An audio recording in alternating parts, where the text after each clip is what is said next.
Hello everyone. Welcome once again in Maazza Positivity channel. In this episode, I'm going to talk about the concept of being positive. Almost all of us hear other people's advice to be positive. However, I doubt that all of us know how to be positive. Being positive is not as easy as it sounds. In my opinion, being positive is an art. An art that not many have the secret to or know how to develop it in their lives. It is very easy to say, I am a positive person, or I have a positive attitude, or I always take things in a positive way. But do you really mean it?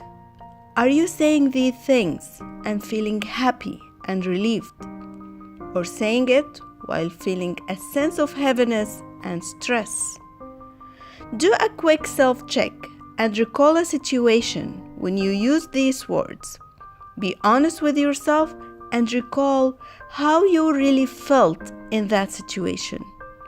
If your feelings were something around stress and anxiety, a sense of heaviness or unhappiness, then you know the words, but not the art of using them. I hope after listening to this episode, you will have an idea or a few tips on how to be positive deep inside and not just pretending to be positive on the outside. If you had the chance to listen to my first episode, then you might recall the part when I talked about loving yourself and having inner peace. You can't have inner peace if you're only pretending to be happy, and you cannot be happy if you're only pretending to be positive when you don't really believe in the concept. It's like a circle, and the start point is always you. I remember days in my past when I was very negative. I like to play the role of a victim and love to see the sympathy in people's eyes when I talked about my dramas and sad stories. I think I was enjoying feeling sorry for myself. And I waited for a miracle to happen to change my life. I didn't know that the miracle has to start with me and the change has to happen within me first. I was 30 years old when I learned that the hard way.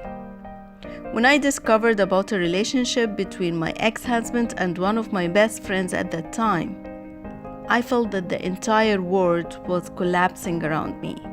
I felt weak, foolish and stupid. I was so close to enter into a depression, and I started doubting everyone around me. I lost trust on everything and everyone. However, I was still enjoying the sympathy I was getting from my friends and family. During all this, I stopped and asked myself, now what? Do I really need to live the rest of my life in this mood? Is it worth having all these negativities around me? What about my boys? Do they deserve to live with such a negative mood? Just because I'm weak and don't want to face my challenges. All these questions were like a wake-up call to me, and here I decided to start the change. But how? Where should I start? What should I do? What do I need to change exactly? Is it the house, my work, or my friends? I was still focusing on all external factors. One day, I went with my boys to buy them supplies for school from a stationery shop close to our house. While my boys were picking the things they need to school, I glanced at a very tiny book entitled Positive Thinking. I first ignored it, and two main thoughts were behind that. First, I never liked reading, and second, it was in English, and my English was very weak in that period. However, I was very drawn to that book. I couldn't keep myself from it or ignore it anymore. I felt as if someone was turning my head towards the book again and again, and finally, I found myself picking it and buying it. I I kept wondering why I was so drawn to that book.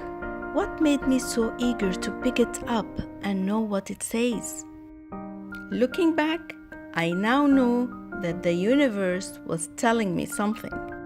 The universe was at play to help me with a major decision I would later make. I started encouraging myself to read the book. It was a very small book with not more than 150 pages, if I recall, so it was a light read. That's how the journey towards the change started. Before reading that book, positive thinking to me was just a saying I hear. Smile when you have a problem or face a challenge. I was thinking that I was a positive person by having a smile on my face. Oh my God, just remembering this makes me laugh at myself. After reading the book, I found out that positive thinking is a very deep concept. And as I mentioned earlier, it is an art. An art which is turning your wounds into wisdom, your defeats into achievements, and your challenges into lessons. I read the book and started practicing the concept of being a positive thinker.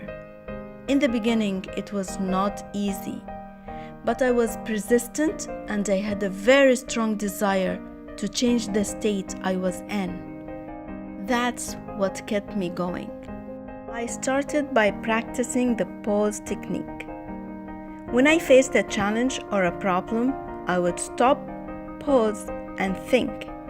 Can I control this situation?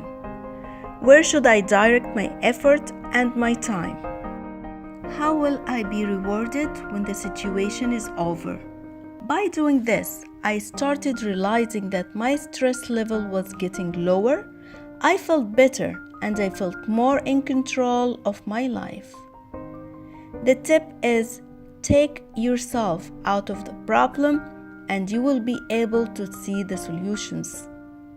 I know some of you now are going to say, "Come on, Maazza, what do you mean by that? How can you take yourself out of your own problems? Be realistic." And my reply to you is, because I'm realistic, I know what I'm talking about. Imagine yourself in the middle of a circle that represents your problem. Things moving around you, and you are moving with them. You will be dizzy, confused, and most probably you will not be able to identifying a lot of things moving around you. Now pull yourself out of the circle and look at it from a distance or maybe from the top. Don't you think you will have a clearer picture of what's going on? Wouldn't you have the chance to see the elements and things moving with the circle? Another example for people who are more practical and prefer to see and feel instead of imagining. Here is a quick exercise. May I ask you to please place your hand on your face with your palm on your nose? Done. How big does your hand and your fingers look in this position? Can you see your surroundings clearly? Can you breathe comfortably? Now take your hand away slowly with your eyes still focusing on it. Can you see that the further you move it, the smaller it becomes? Can you now see your surroundings more clearly? What about your breathing? This is how you should look at your problems, either out of the circle or from far away. This will make you see the whole situation differently, and you will be able to find solutions and answers to your problems. How will you take yourself out of the problem? One easy way is to imagine that the problem is not yours. See it as if one of your friends is facing it and you want to help them solving it. What would you do? What advice would you give them? What options they might be missing or are unable to see? Another way is to write the problem down as if you're writing a story or an essay. Write what the problem is, how you feel about it, what makes you feel this way. How are you in this situation? What are the consequences? Who can these consequences affect? Would it be helpful for them to stop doing something? Would it be helpful for them to start doing something? After writing all these down, keep it aside for a while, for an hour or maybe a day. Then bring it back and start reading it to yourself. You would be surprised with the results. Many ideas, options, solutions will come racing. Pick and choose the most suitable one and enjoy the relief. I hope you find these 2 ideas useful. Try them, and I will appreciate if you share your experiences and let me know how it went, either by leaving me a comment or emailing me on the address listed on my page. I really hope this episode will help you with a new start and to become positive thinkers and more solution-oriented. Don't forget, you make a decision to start the change, and Allah, God, the infinite power, whatever you believe in, will guide you. Always remember, any change you want to have in your life should start by you and within you first. Open your wings and fly. Take a deep breath and smell the flavor of a new beginning.